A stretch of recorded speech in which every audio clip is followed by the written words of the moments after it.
Friends कहते हैं ना, कभी कभी इंसान घर नहीं बनाता, काफ़ी ज़्यादा गलतियां बना बैठता है। एक परिवार ने सस्ते सौदे में ज़मीन क्या खरीदी, अनजाने में उन आत्माओं का घर बना बैठा जो कभी इस दुनिया से विदाई ले चुकी थी।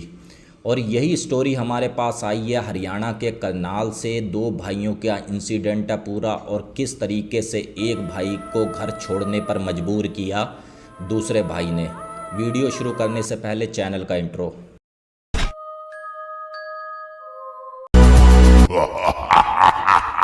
फ्रेंड, आप सबको मेरी नमस्कार। मेरा नाम है अजय और मैं इस चैनल पर हॉरर वीडियो, देवकीय चमत्कार और लोक कथाएं लेकर आता हूं।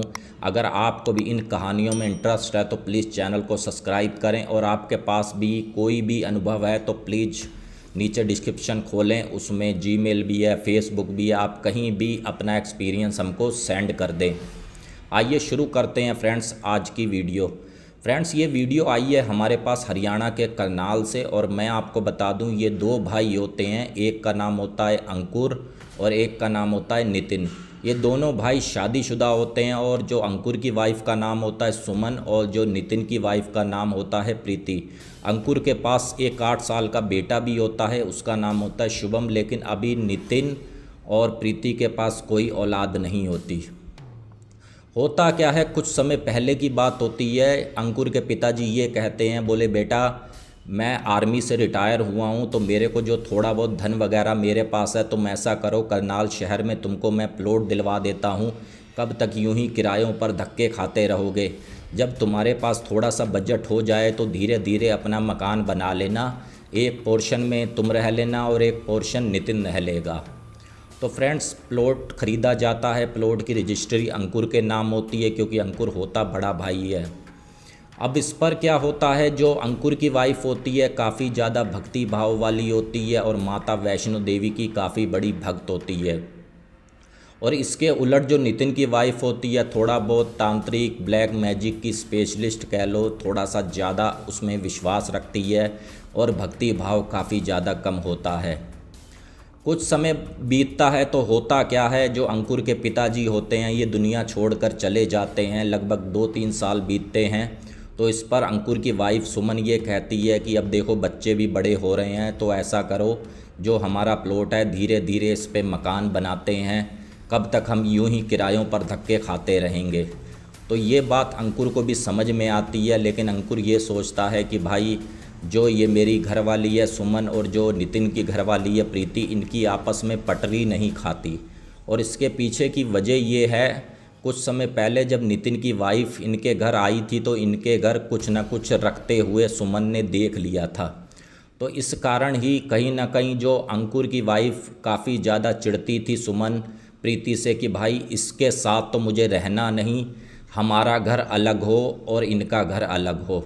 और साथ ही ना तो अंकुर का इतना बजट था कि शहर के बीचों बीच में अपना मकान अपने दम पर खड़ा कर ले। अंकुर ने अपनी वाइफ से ये कहा कि क्यों ना हम ऐसा करते हैं, इस प्लॉट को सेल कर देते हैं, और आधा पैसा हम नितिन को दे देंगे और आधा पैसा जो भी होगा हम कहीं करनाल शहर के अगल बगल एक प्लॉट लेकर अपना घर बना लेंगे। तो इस पर सुमन भी राज़ी हो जाती है। अंकुर नितिन को बुलाया जाता है घर में खाने के लिए रात के, कि चलो भाई आना, तेरे से बात भी करनी है। अब जैसे ही डिनर वगैरह इनका निपटता है तो अंकुर जिक्र करता है, बोला भाई देख ये प्लॉट है, हम इसको सेल कर देते हैं, जितने का भी बिकेगा आधे पैसे तू रख ले, आधे पैसे मैं रख लेता हूँ, और दोनों जने थोड़ा सा साइड की लोकेशन पकड़ के, शहर से थोड़ा सा साइड, हम वहाँ पर अपना घर बना लेंगे। लेकिन नितिन इस पे राज़ी नहीं होता। नितिन ये कहता है भैया ये तो गलत बात है, पिताजी ने कहा था कि शहर के बीचों बीच में तुम्हें प्लॉट लेके दिया, तुम वहाँ रहो, और अब तुम मुकर रहे हो, यानी कि तुम्हारे नाम रजिस्ट्री है, तो अब तुम धोखेबाजी कर रहे हो। इस पर सुमन बोली भैया तुम्हारे साथ तो हम रह लेते, लेकिन तुम अपनी बीवी की जो हरकतें तो सुधारो, जो हर समय टोने जादू करती है। इस पर प्रीति काफ़ी ज़्यादा गुस्सा होती है, बोले कि तुमको हमसे जलन है, इसीलिए तुम हमको अलग फेंकना चाहते हो। तुम्हारा पति ज़्यादा पढ़ा लिखा है और तुम्हारा पति ज़्यादा कमाता है, इसलिए तुम घमंड दिखा रहे हो। आपको पता ही है औरतों की लड़ाइयाँ। होता क्या है, अपना दरवाज़ा खोलते हैं और चुपचाप घर चले जाते हैं। अंकुर एक प्रॉपर्टी डीलर को बुलाता है, पैसे लगवाता है, लगभग 18 लाख रुपए उस प्लॉट के लगते हैं और उसको सेल कर देता है। और गलती अंकुर की यहाँ होती है, भाई तेरा छोटा भाई है, उसको तुझे कॉन्फिडेंस में लेना चाहिए था, उसको साथ बैठालना चाहिए था सौदे के समय, लेकिन अंकुर ने ऐसा कुछ नहीं किया। अंकुर सीधा गया, उसके हाथ में 9 लाख रुपए रखे और घर दे कर आया। तो इस पर उसकी जो प्रीति वाइफ थी काफ़ी ज़्यादा गुस्सा हुई, बोले भैया आपके नाम रजिस्ट्री है तो आपने ये गलत किया। तो इस पर अंकुर बोला इसमें मैंने गलत ही क्या किया, पूरे के पूरे पैसे तुम्हें आधे दे दिए, आधे अब तुम जो मर्जी करो, अब आधे पैसे मेरे पास है, मैं जो मर्जी करूं। इस पर नितिन बोले भैया ये तो गद्दारी है, तुम्हारे पास पैसा है, तुम मकान बना लोगे, हमारे पास अभी बजट नहीं है, हम क्या करेंगे, ये पैसे तो कहीं ना कहीं हमसे खर्च हो जाएंगे। अब इस पर अंकुर बोला भाई खर्च हो जाएंगे तो मैं इस चीज़ का ठेकेदार नहीं हूँ, तू अपनी पेमेंट पकड़नी है पकड़, मैं यहाँ से जा रहा हूँ। तो इस पर प्रीति बोली भैया रुक तो जाओ, बात तो सुन लो, जिस हिसाब से तुमने प्लॉट बेचा है ना, तुम अपना मुझे मकान तैयार करवा कर दिखा दो, अगर तुम उस मकान में बस गए तो समझ लो मैं घुटने मोड़ कर तुमसे हाथ जोड़ कर तुम अपनी नाक रगड़ूंगी ज़मीन पे, जाओ तुम अपना मकान बना कर दिखा दो। ये चैलेंज कह लो, चेतावनी कह लो, नितिन की वाइफ देती है प्रीति। अंकुर अनसुना कर कर चुपचाप घर चला आता है और करनाल शहर से जो पेहवा रोड पड़ती है थोड़ा सा साइड जाता है, वहाँ पर प्लॉट ख़रीदता है और बड़े सस्ते पैसों में उसको प्लॉट मिल जाता है, लगभग 5-1 लाख का। वहाँ पर वो अपना मकान भी बनाता है, थोड़ा सा लोन भी लेता है और उसका 3-4 महीने में मकान लगभग खड़ा हो जाता है। लेकिन उसी मकान के बीच में ही फ्रेंड्स मैं आपको बता दूं, जब बुनियादें वगैरह भर गई थी, और आपको भी पता है अगर घर का काम चलता है तो मिट्टी वगैरह सब कुछ उसमें पड़ती है, तो रात को तो वहाँ कोई चौकीदारी के लिए रुकता नहीं है। वहीं पर ही रात को प्रीति आई और उसने जहाँ मिट्टी पड़ी हुई थी उसके प्लॉट के अंदर खड्डा खोदा और उसके अंदर कोई टोना टोटका करके लाई, वो दबा दिया।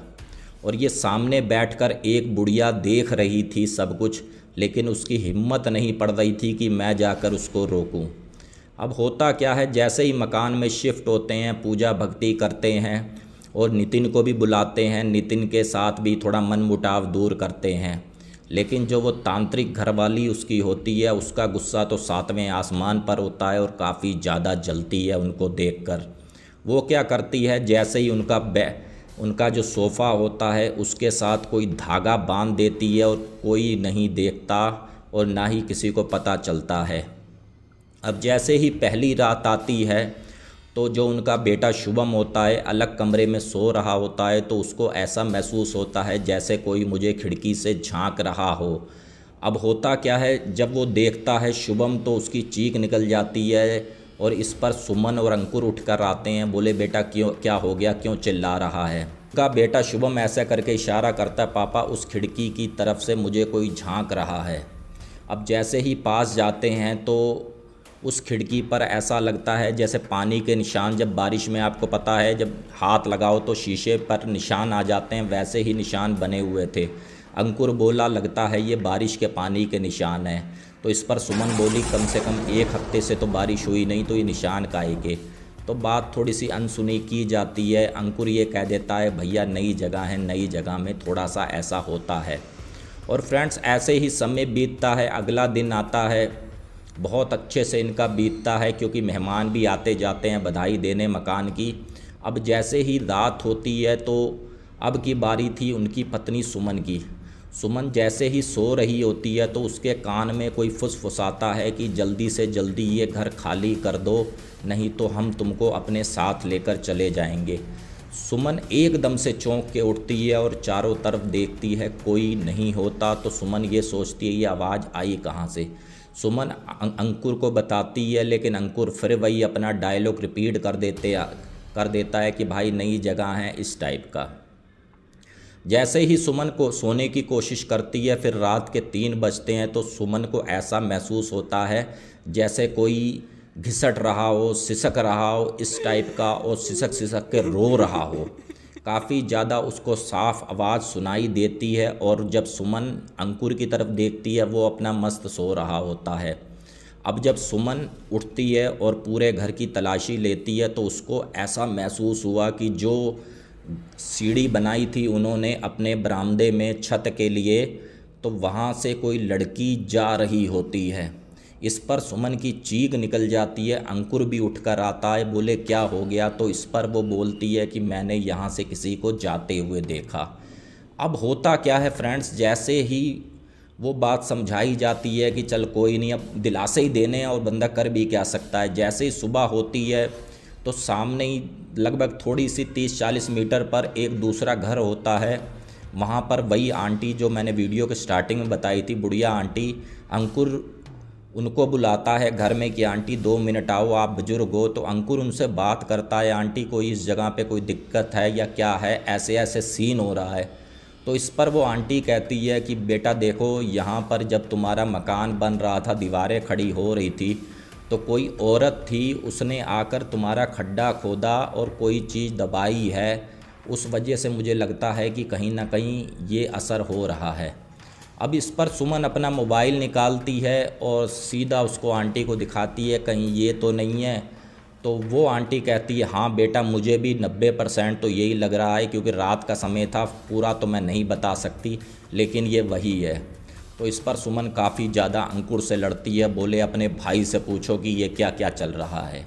अंकुर सीधा जाता है अपने भाई के यहाँ और काफ़ी ज़्यादा खरी खोटी सुनाता है। बोले भाई बता, मैंने तेरे साथ क्या गलत किया जो तू मेरे घर में टोने जादू करवा रहा है? मेरे से गलती क्या हो गई?